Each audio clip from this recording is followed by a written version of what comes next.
Agora mesmo, uma pessoa está sendo brutalmente assassinada por um assassino sem rosto e muito mais poderoso do que eu ou você que está assistindo esse vídeo. Ele pode ter deixado pistas na sua gaveta ou armário, ou mesmo em alguém que você conhece, mas isso não importa, pelo menos agora. O mundo inteiro é a cena do crime, e mesmo assim nós ignoramos a sua presença ou tampouco nos incomodamos com ela.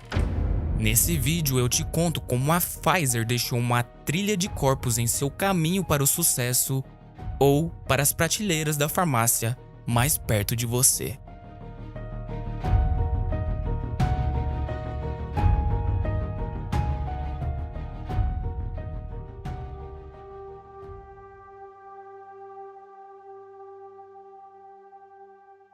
A empresa como conhecemos hoje começou dentro da cabeça de Charles Pfizer, seu criador, que antes de se mudar para Nova York, morava em Ludwigsburg, uma pequena cidade na Alemanha. Ele era descendente de uma família respeitada e de classe média para os padrões da época. Seu pai era dono de uma mercearia e também era confeiteiro. Isso ilustra como devia ser o estabelecimento típico da época, que era o ganha-pão da família Pfizer. Ele e seu primo, que se chamava Carl, eram ensinados pelo pai de Charles Pfizer a profissão de confeiteiro nas tardes que passavam na mercearia. Os primos fomentavam o sonho americano já há algum tempo antes de tentarem a sorte nas terras do tio Sam. E mesmo sem nunca terem atuado na Alemanha, eles sonhavam em ter uma fábrica nos Estados Unidos. Apesar de Charles Pfizer ter sido aluno de uma escola alemã comum da época, ele também foi aprendiz de um boticário, onde ele teve o primeiríssimo contato com a produção e composição de fármacos. Além disso, ele investiu muito tempo estudando inglês, a história dos Estados Unidos e também a legislação americana, que são conhecimentos que ajudariam ele a migrar para os Estados Unidos algum tempo mais tarde. Então, os primos fizeram uma parceria e se mudaram para Nova York no ano de 1848 para finalmente tirar o sonho do papel. Ainda naquele ano, recém-chegados aos Estados Unidos, eles abriram um escritório no bairro alemão de Nova York, onde passaram vários meses fazendo network com os farmacêuticos locais para promover a fábrica, que a essa altura ainda não existia. Só depois de estabelecer uma rede de contatos e criarem uma demanda suficiente, eles pediram um empréstimo de $2.500 do pai de Charles Pfizer, que estava na Alemanha com o resto da família acompanhando o progresso dos dois primos. O pai mandou o dinheiro para eles e com isso abriram a primeira fábrica num edifício de tijolo no Brooklyn, onde por muitos anos seria ali o QG da Pfizer. Eles sabiam que o empreendimento ia dar muito certo, já que os Estados Unidos estava expandindo bastante e a indústria química americana era quase que inexistente, tendo naquela época menos de 1.000 pessoas ligadas a ela em todo o território americano. No ano seguinte, em 1849, a Charles Pfizer Company, como era chamada na época, começou a vender o seu primeiríssimo remédio, a santonina. A santonina era um vermífugo em comprimidos, ou seja, uma droga usada para eliminar vermes intestinais, o que era uma situação muito comum para quem vivia no século XIX. Porém, era recomendado que quem fizesse o uso da santonina tomasse 3 doses por dia e por várias semanas até que sentisse que o problema foi embora. Mas o ponto fraco da santonina era o seu sabor, que era extremamente amargo. Tão amargo que fazia algumas pessoas simplesmente deixarem de tomar os comprimidos. Vendo isso, os primos usaram suas habilidades de confeiteiros ensinadas pelo pai para introduzir a santonina no mercado num formato diferente do que o americano estava acostumado. Eles produziram a droga com sabor de caramelo, que era vendida como um doce em formato de cone. O sucesso foi absoluto e a santonina da Pfizer fez com que houvesse um grande retorno sobre os investimentos. Em menos de alguns meses, a empresa já andava com as próprias pernas. Nesse cenário primordial, o Charles Pfizer fazia as entregas de santonina pessoalmente e a pé, e algum tempo depois começou a fazer a cavalo quando a empresa começou a mostrar lucro. Mas apesar do grande sucesso da Pfizer com essa droga, o Charles Pfizer foi muito visionário em optar por não comercializar medicamentos em sua forma tradicional como cápsulas ou comprimidos ou mesmo doces. Ele enxergou que havia muito mais mercado para os componentes químicos do que para os produtos finalizados. E foi aí que a Pfizer deixou de seguir o modelo farmácia e começou a produzir apenas os componentes químicos puros que seriam usados na produção de medicamentos e em muitas outras indústrias daquela época. Eles começaram a produzir iodo e derivados como o iodofórmio e o iodeto de potássio, que eram usados em vários remédios e também como desinfetantes para tratar ferimentos como cortes e lacerações. As operações não paravam de crescer e em 1860 a lista de produtos da Pfizer já incluía o bórax, ácido bórico e cânfora. Esses e outros componentes químicos eram usados amplamente pela indústria médica e farmacêutica da época, chegando até serem usados pela indústria alimentícia e fotográfica também. O bórax, por exemplo, era usado como desinfetante, mas também como conservante nas comidas. O iodeto de potássio, por sua vez, era muito usado no tratamento das imagens feitas pelas câmeras do século XIX. Nesse mesmo ano de 1860, a demanda pelos componentes químicos que Pfizer produzia era tão alta que foi registrado somente naquele ano um faturamento de $700 mil, que na conversão de hoje seria algo na casa de 21 milhões de dólares, o que fazia dos primos imigrantes alemães multimilionários com poucos anos de empresa. Um ano depois, em 1861, a Guerra Civil Americana estourou e criou uma demanda astronômica por bens farmacêuticos, o que faria com que a Pfizer surfasse a sua segunda maior onda de lucros até então. Os exércitos sofriam com altíssimas taxas de mortalidade devido a ferimentos de guerra e doenças entre as tropas, o que fazia a demanda por antissépticos, desinfetantes e mais uma lista de remédios para diferentes doenças ser atendida quase que exclusivamente pela Pfizer. Ainda por cima, o governo da época tinha aprovado altíssimas taxas de tributação para bens hospitalares importados de outros países. Uma taxação absurda que chegava a quase 47% do preço de cada produto. Isso desencorajou qualquer concorrência externa e deixou o mercado doméstico praticamente livre para a Pfizer e o restante da minúscula indústria farmacêutica da época.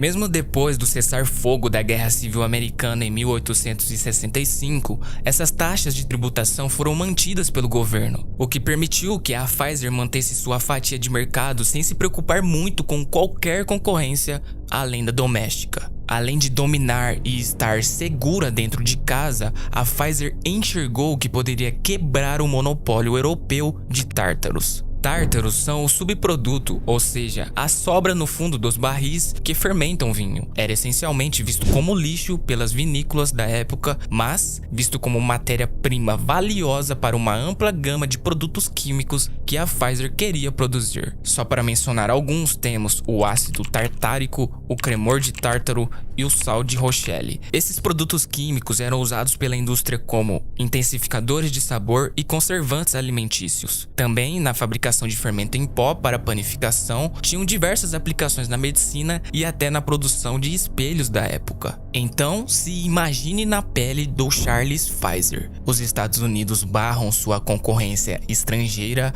aumentam a demanda pelos seus produtos com uma guerra civil e ainda por cima, sua fábrica produz tudo o que as outras indústrias da época precisavam, e de brinde você consegue aprontar uma disruptura no mercado europeu, importando quase toda a matéria-prima de tártaros. A Pfizer estava no lugar certo, na hora certa, e muitas oportunidades caíram de graça no colo da empresa. Era impossível quebrar, por isso a Pfizer já era líder de mercado praticamente desde que nasceu. Mais tarde, em 1880, a Pfizer começou a produzir o ácido cítrico, que muitos de vocês já devem conhecer, pois é amplamente utilizado na indústria alimentícia, particularmente na crescente indústria de refrigerantes da época. Inclusive, um dos clientes da Pfizer na época era nada menos que a Coca-Cola. Só a título de curiosidade, eu tenho um vídeo aqui no canal sobre o fracasso da Coca na Índia. Assiste esse vídeo até o final, que quando chegar lá, vai aparecer nas telas finais a thumb para você clicar e assistir depois. Voltando para o vídeo, produzir o ácido cítrico nesse contexto ainda era um problema, já que nessa época ele ainda era obtido sendo isolado de frutas como o limão e a lima, que a Pfizer importava da Europa junto com os tártaros, mais precisamente da Itália e Sicília. Alguns anos mais tarde, a Primeira Guerra Mundial causou uma escassez nas importações dessas frutas, o que praticamente obrigou a Pfizer a dar seus pulos para continuar atendendo seus clientes, que cada vez mais cresciam e com isso a demanda por ácido cítrico também. Nesse contexto, entra James Curry, um químico especializado em alimentos que foi contratado para descobrir uma maneira mais eficiente de produzir o ácido cítrico. Ele sabia que poderia produzir o ácido cítrico sem limões ou limas, o que deixaria o método de usar essas frutas como matéria-prima defasado. James sabia que se expusesse o fungo Aspergillus niger ao açúcar, ele iria fermentar e aquilo se tornaria o tão buscado ácido cítrico. Provavelmente você deve ter uma cebola aí na sua cozinha e há grande chance de ela ter algumas manchas pretas. Essas manchas provavelmente são do Aspergillus niger. De início, não era nada fácil obter o ácido cítrico assim. A fermentação era feita em superfícies planas, literalmente bandejas de metal. Mas era um processo muito instável, já que diversas variáveis eram quase que incontroláveis, como por exemplo, a qualidade dos esporos do fungo, a pureza das culturas, a contaminação pelo ar ou meio, umidade, a temperatura e por aí vai.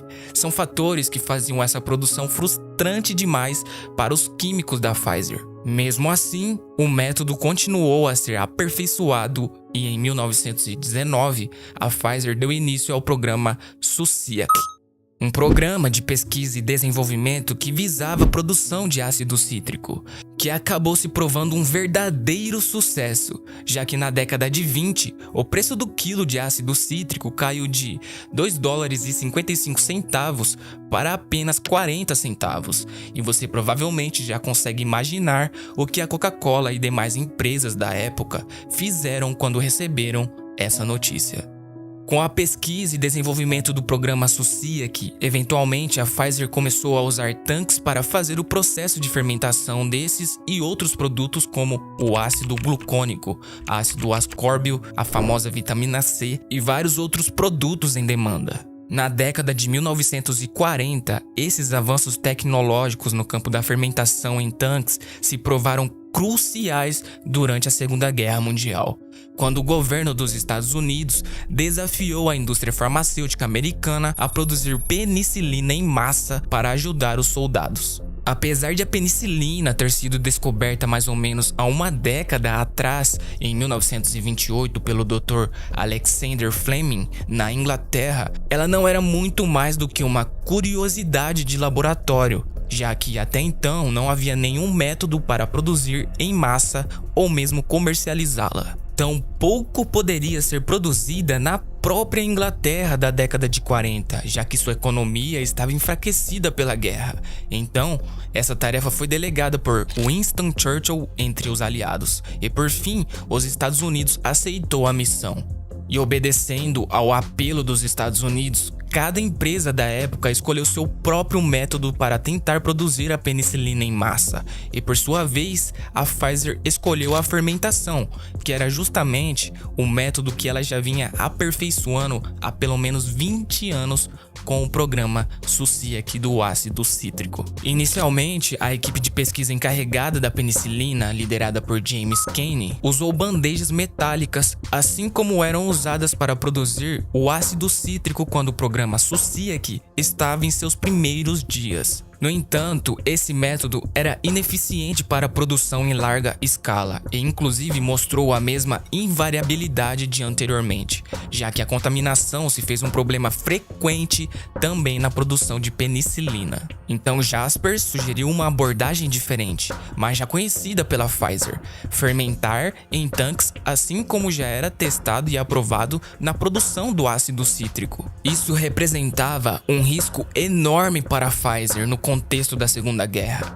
As matérias-primas eram escassas, o que significa que a companhia não poderia simplesmente comprar novos tanques, pois eles eram feitos de metais reservados à indústria bélica. Além disso, se sabia tão pouco sobre a penicilina naquela época que ela era chamada de a droga milagrosa pela mídia e laboratórios.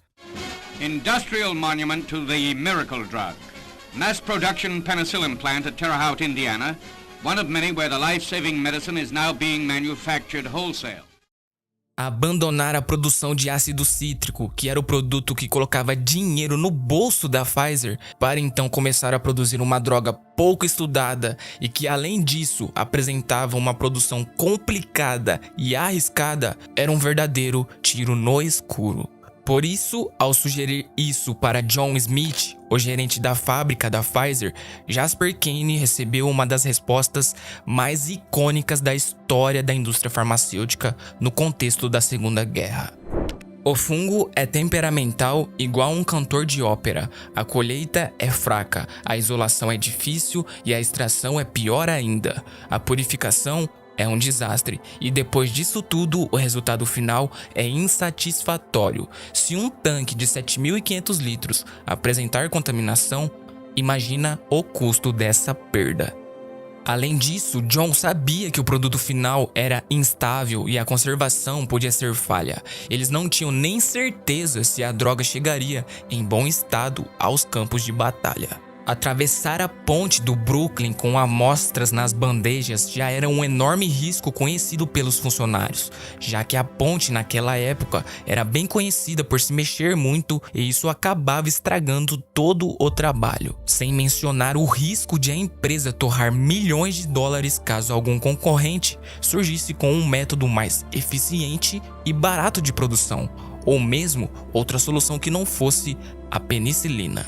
Eventualmente, a Pfizer acabou topando o risco e em 1943 eles compraram uma fábrica de gelo no Brooklyn, que tinha alguns equipamentos úteis para manter a refrigeração necessária durante o processo. A responsabilidade sobre essa fábrica ficou nas mãos de John McKean, um engenheiro químico que trabalhava na Pfizer. E sabendo das restrições impostas pelos esforços de guerra, conseguiu reciclar caldeiras, elevadores e a maioria dos equipamentos industriais necessários para fazer a fábrica de penicilina da Pfizer sair do papel. Ela foi inaugurada em 1º de março de 1943 e continha 14 tanques de 28.000 litros. Alguns, inclusive, foram trazidos da produção de outros produtos da Pfizer, como já mencionado, ácido cítrico e ácido glucônico. Tudo isso representava uma grandíssima aposta para a Pfizer, e nesse ponto era tudo ou nada. Os funcionários trabalhavam intensamente para atender a demanda. 7 dias por semana e jornadas de 16 horas eram o padrão. Muitos dormiam em camas improvisadas espalhadas por toda a fábrica. Por fim, a Pfizer conseguiu produzir mais penicilina do que qualquer um de seus concorrentes e no final de 1943, mais de 45 milhões de doses foram produzidas. A título de comparação, em 1941, apenas 2 anos antes, no mundo inteiro, os laboratórios conseguiram produzir doses suficientes para apenas 11 pessoas. Todo esse esforço épico se provou realmente útil numa terça-feira. Uma terça-feira que se deu no dia 6 de junho de 1944, também conhecida como Dia D, que foi quando os soldados aliados invadiram as praias da Normandia e cada um levava consigo uma dose de penicilina, onde 90% dessas haviam sido feitas pela Pfizer. Doses produzidas numa antiga fábrica de gelo no Brooklyn, em Nova York, em casa, que além de terem salvo mais de 2 milhões de soldados aliados na luta contra o eixo, salvaram também milhares de vidas por todo o mundo dentro e fora do contexto da guerra. Mas apesar de a penicilina da Pfizer ter praticamente curado o mundo, ela deixou a Pfizer doente por mais lucros e por ironia do destino, assim como vários de seus pacientes, hoje em dia ela estava se coçando por mais uma dose do efeito que a penicilina fez na empresa. Só mais uma dose.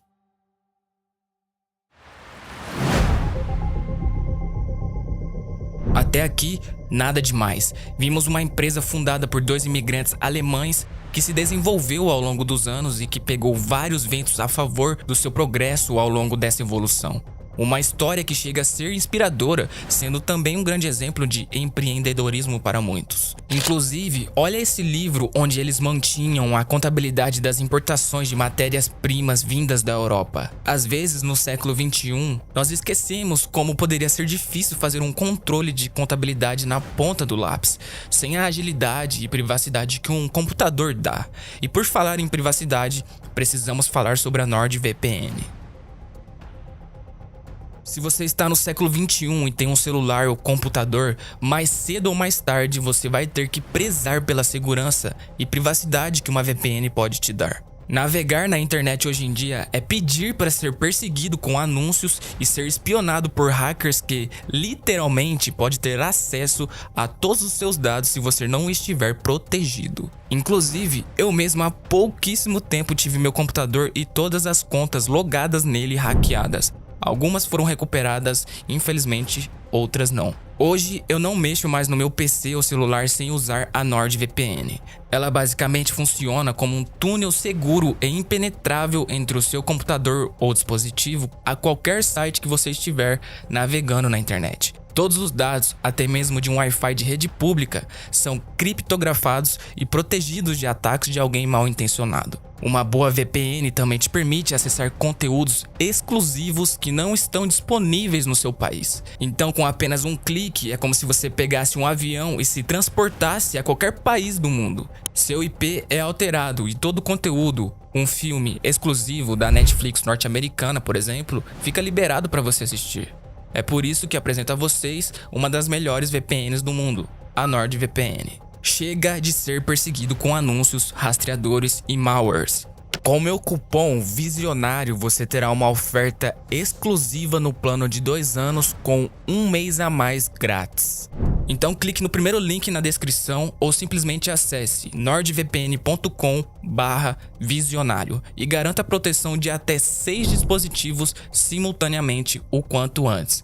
Além de 1 mês a mais de graça, você também terá 30 dias de garantia para pedir reembolso. Já passou da hora de você sair do time de bilhões de pessoas que acessam a internet desprotegido e vir pro time de 14 milhões de usuários no mundo inteiro que possuem sua privacidade protegida com a NordVPN.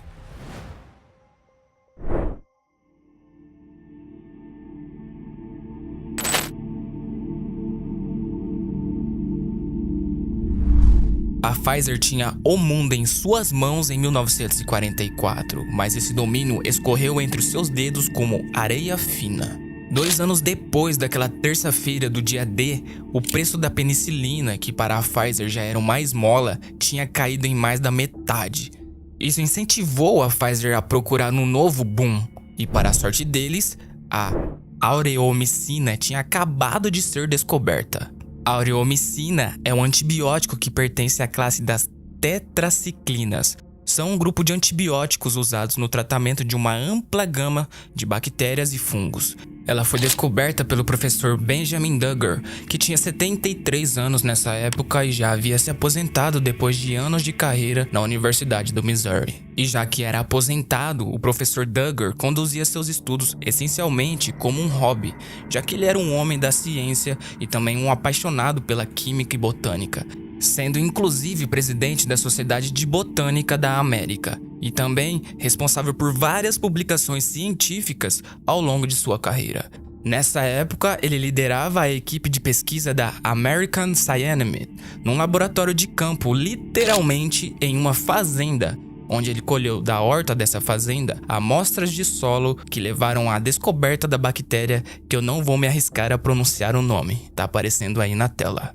Essa era pertencente à família de bactérias que seriam usadas para produzir as tetraciclinas. Sabendo disso, a Pfizer tentou fazer a sua própria descoberta.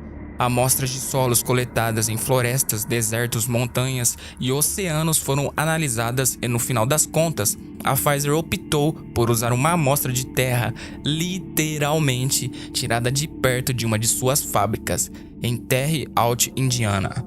Nessa amostra, eles encontraram o Streptomyces rimosus, que por sua vez foi usado para criar a terramicina, o novo antibiótico da Pfizer. A terramicina desde sempre foi rodeada de controvérsias, inclusive foi alvo da primeira ação de marketing em massa da Pfizer, que chegou a gastar 2 vezes mais em promover a droga do que na pesquisa e desenvolvimento dela.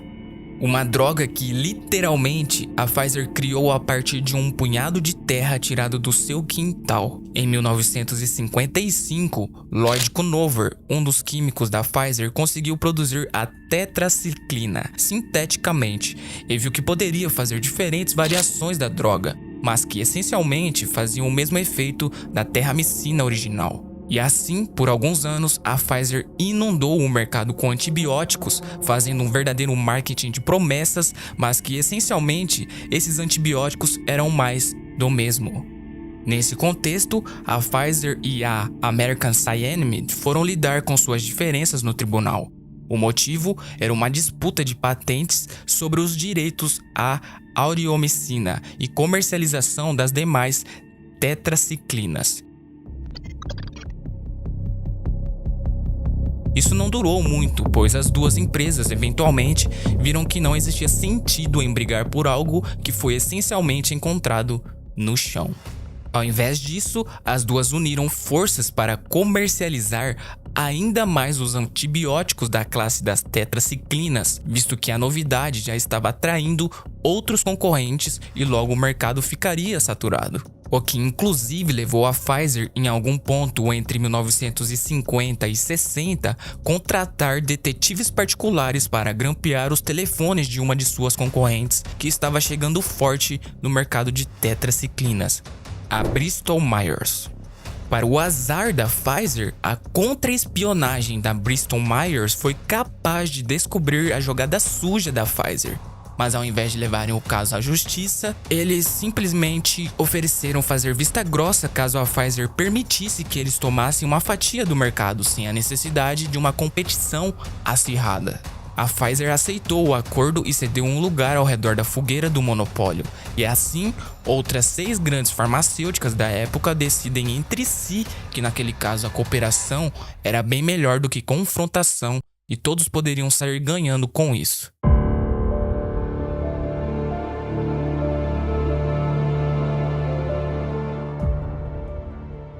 Com a quadrilha formada, surge o monopólio sobre as tetraciclinas, o que por si só já não era o suficiente para elas, já que os preços de antibióticos era controlado artificialmente numa espécie de mercado fantoche criado entre elas, onde todo mundo concordou em aumentar os preços deliberadamente e simular uma concorrência de preços.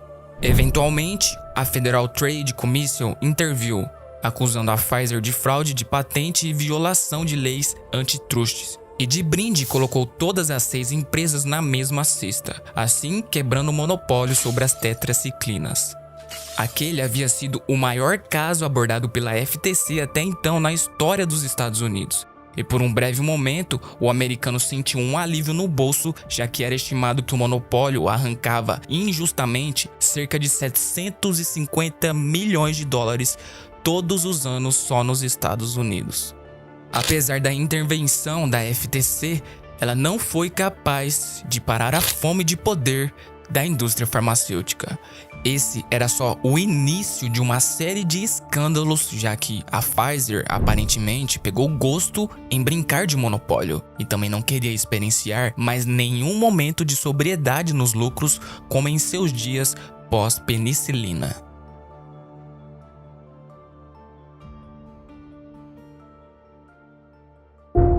1996. Antes de a notícia sobre sua morte se espalhar, seu verdadeiro nome foi trocado por números. Paciente 0069. Ela tinha 10 anos de idade e pesava apenas 18 quilos.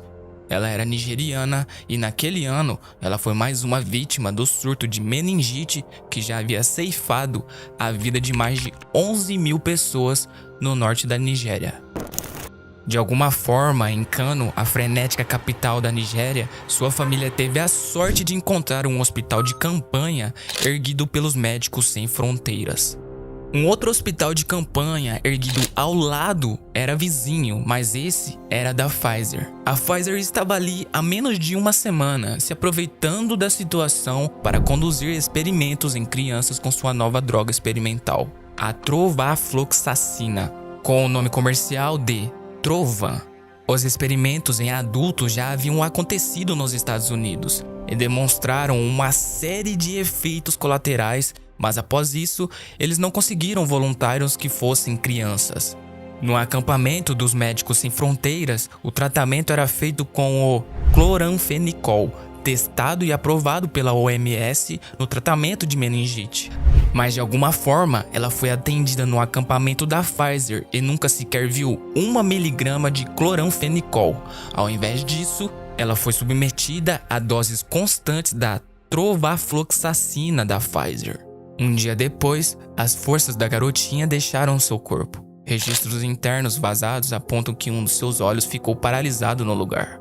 A essa altura, a morte já rodeava o leito improvisado onde ela estava servindo de cobaia para uma multinacional que a família da paciente mal sabia pronunciar o seu nome.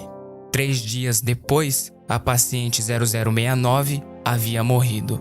Além dela, outras 10 crianças morreram, totalizando 11 mortes entre as 200 crianças que participaram do experimento. Várias das que sobreviveram mais tarde apresentaram problemas como falha total do fígado, diversas paralisia dos braços e pernas, cegueira e até convulsões. Mas a essa altura, a Pfizer já tinha desmontado seu hospital e voado de volta para os Estados Unidos num Douglas DC-9 fretado. Sua estadia na Nigéria não durou 3 semanas, mas foi o suficiente para causar problemas.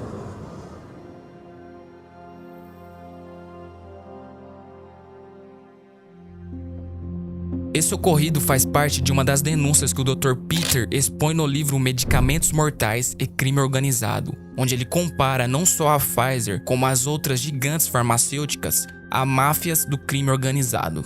So, the other thing I found out 2 years ago was that much of what the drug industry does fulfills the criteria for organized crime in US law.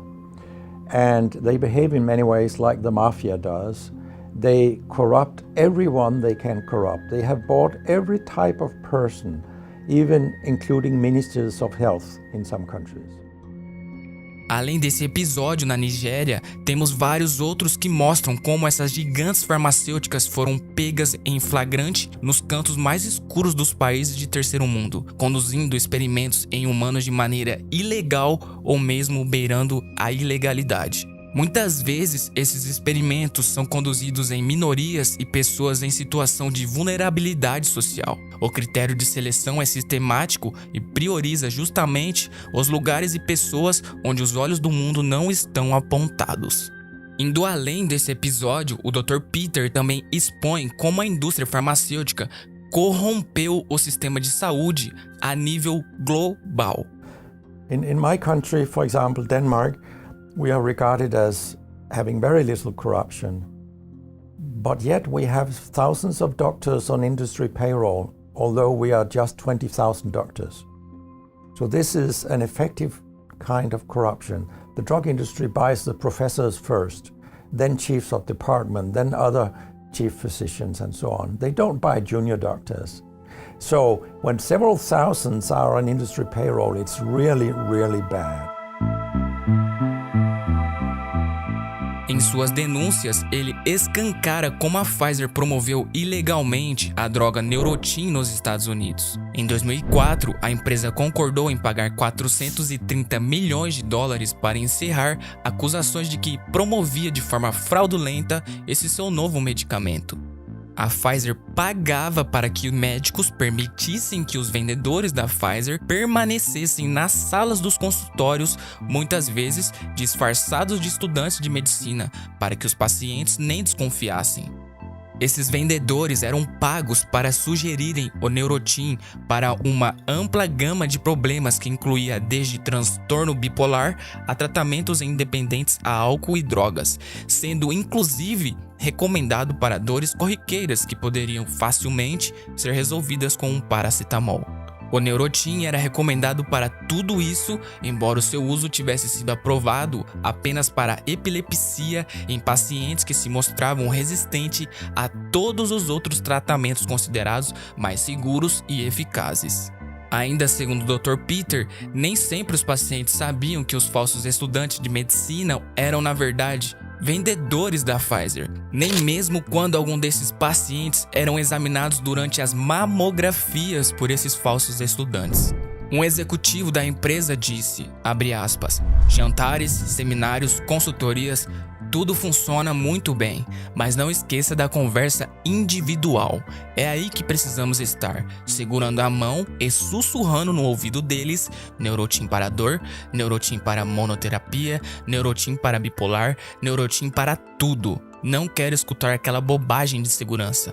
Fecha aspas. Em alguma dessas reuniões promovidas pela Pfizer, ela recompensava não só os palestrantes, mas também os ouvintes, oferecendo viagens luxuosas para o Havaí, Flórida e outros destinos paradisíacos, tudo com o intuito de corrompê-los para que promovessem o uso do Neurontin. Inclusive, alguns desses médicos eram pagos para emprestar seus nomes a artigos científicos elaborados por escritores fantasmas com o objetivo de mostrar que o Neurontin funcionava para solucionar problemas aos quais seu uso ainda não era provado e muito menos sua eficácia comprovada. A Pfizer então teria construído um verdadeiro teatro em cima do Neurontin, se aproveitando também de toda a educação médica falsificada, formando um exército de mentirosos onde cada participante em cada patente era corrupto. Quem pagou o pato nessa história, mais uma vez, foram os pacientes, que foram expostos aos riscos e muitas vezes a danos, sem qualquer garantia de benefício. Muitos, inclusive, morreram de ataques cardíacos, AVC e alguns experienciaram cegueira e danos permanentes ao sistema nervoso. E por essas e muito mais envolvendo o Neurontin, a Pfizer, além da multa, também foi obrigada a assinar um acordo com o Departamento de Justiça americano, que servia como uma espécie de liberdade condicional, onde todas as suas atividades ficaram sob supervisão do governo americano. Mas em 2009, só 5 anos depois, a Pfizer foi responsável pela maior fiança já paga em toda a história dos Estados Unidos, já que foi pega de novo fazendo a mesma coisa que jurou nunca mais fazer no documento assinado com o Departamento de Justiça americano. In a combination civil and criminal settlement, Pfizer has agreed to pay $2.3 billion, the largest healthcare fraud settlement in the history of the Department of Justice. Uma de suas subsidiárias admitiu a culpa e confessou distorcer rótulos com o intuito de fraudar e enganar pacientes, sendo esses rótulos de 4 medicamentos diferentes promovidos ilegalmente pela Pfizer. Foi cobrado 2,3 bilhões de dólares num acordo com o Departamento de Justiça para resolver as acusações que apontavam que a Pfizer pagou propinas e ofereceu hospitalidades a profissionais da saúde para incentivá-los a prescrever esses 4 medicamentos. Com todos esses, a Pfizer praticou off-label. Basicamente, é indicar um medicamento para um problema que ele não atende. Mas bem, aparentemente a Pfizer não liga para isso. E também não significa que essa empresa precise ficar fazendo seus medicamentos mais polêmicos voarem por debaixo do radar. A Pfizer aprendeu que poderia lucrar muito fornecendo medicamentos psiquiátricos. E, inclusive, essa é uma das especialidades da medicina que mais tem recebido dinheiro das gigantes farmacêuticas. Segundo David Haley, renomado psiquiatra na Universidade de Bangor, no Reino Unido, provavelmente não exista qualquer outra área da medicina em que a literatura acadêmica esteja tão em desacordo com os dados brutos. E é nessa zona de dúvidas e incertezas que as pessoas que enfrentam ou não transtornos mentais são inundadas com remédios de eficácia e segurança extremamente duvidosa, fazendo da psiquiatria o paraíso da indústria farmacêutica. Isso acontece porque as definições de transtorno psíquicos são vagas e muito fáceis de serem manipuladas, gerando verdadeiros absurdos. Mas não existe também um movimento da indústria farmacêutica? Também de estimular. De querer manter o cara refém daquele remédio? E eu vou te falar como é que a indústria farmacêutica faz. para vender mais, a estratégia dela.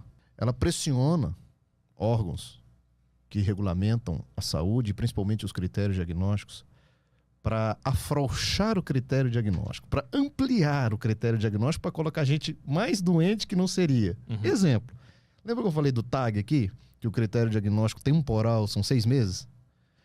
E se esse critério for 2 meses?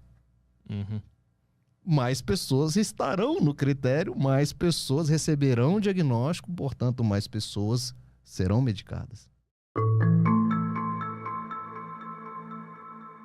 A homossexualidade era considerada um transtorno mental até 1974, quando os psiquiatras votaram para que fosse removida e ao invés disso fosse denominada, abre aspas, homossexualidade egodistônica, para aqueles que se sentiam incomodados com a condenação dos outros a respeito de sua orientação sexual. Só para citar mais um exemplo absurdo, em 1985 foi introduzido o transtorno de personalidade masoquista, que denominava mulheres que eram agredidas fisicamente por seus maridos, mas não abandonavam o casamento. Alguns psiquiatras da época acharam que a resposta apropriada a isso deveria ser transtorno de personalidade machista para os homens que eram violentos. Porém, concordaram que transtorno de personalidade dominadora paranoide se encaixava melhor. E adivinha só? Para todos esses supostos transtornos, existiam medicamentos a serem prescritos. E mais recentemente, a nova onda de diagnósticos de TDAH, muito recente no Brasil, mas já conhecida nos Estados Unidos, onde 1/4 das crianças estão sendo prescritas medicamentos para tratar a TDAH desde os anos 90.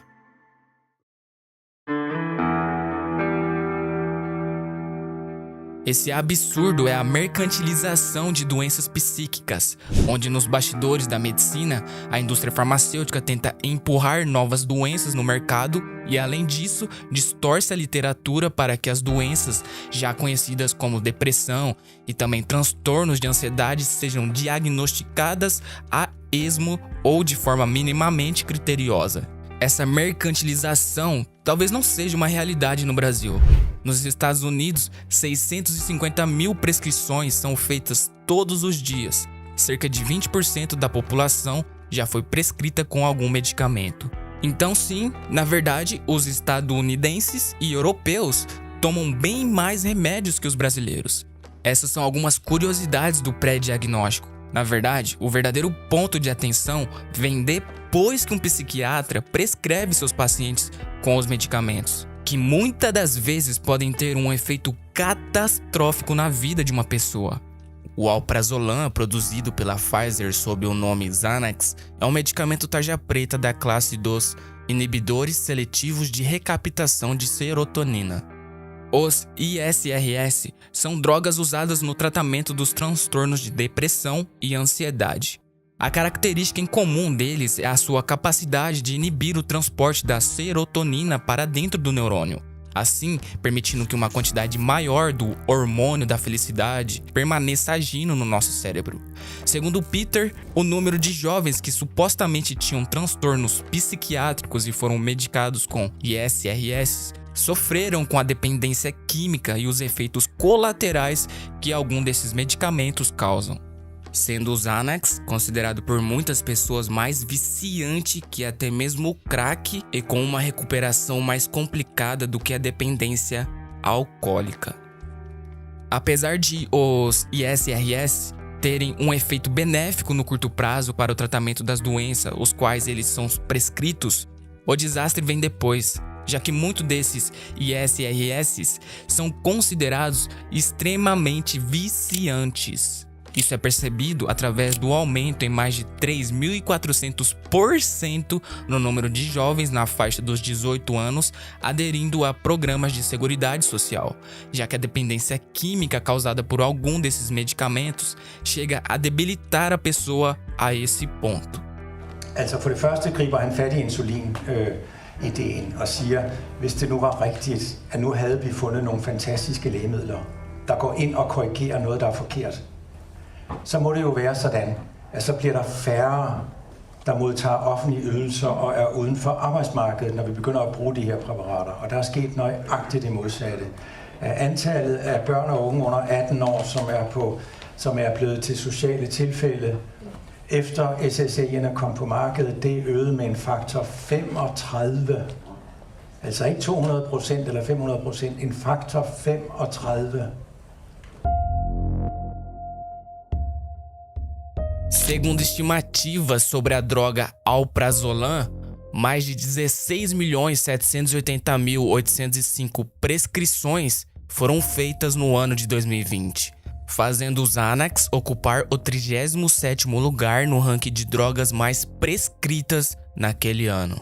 O curioso é que o número de pacientes para essa droga gira em torno de 3.600.000 pessoas, só nos Estados Unidos, ou seja, muitos desses pacientes provavelmente estão viciados. Mais curioso ainda é que o 38º lugar desse ranking é ocupado por nada menos que o ibuprofeno e o 36º é ocupado pela aspirina. Isso se compara à empresa fictícia Los Pollos Hermanos da série Breaking Bad, que era usada como fachada por Gus Fring, um dos personagens da série responsáveis por um império de drogas, que na série é a metanfetamina. Mas na prática, seria a Pfizer uma espécie de Los Pollos Hermanos da vida real? Já que a grande maioria das pessoas, assim como na série, conhece os produtos mais inofensivos da empresa, que seriam os frangos fritos e refrigerantes, ou os medicamentos mais corriqueiros da Pfizer, como por exemplo o multivitamínico Centrum, que até já foi motivo de polêmica também, enquanto que outras pessoas são consumidoras desse lado B da coisa, que na série seriam as drogas,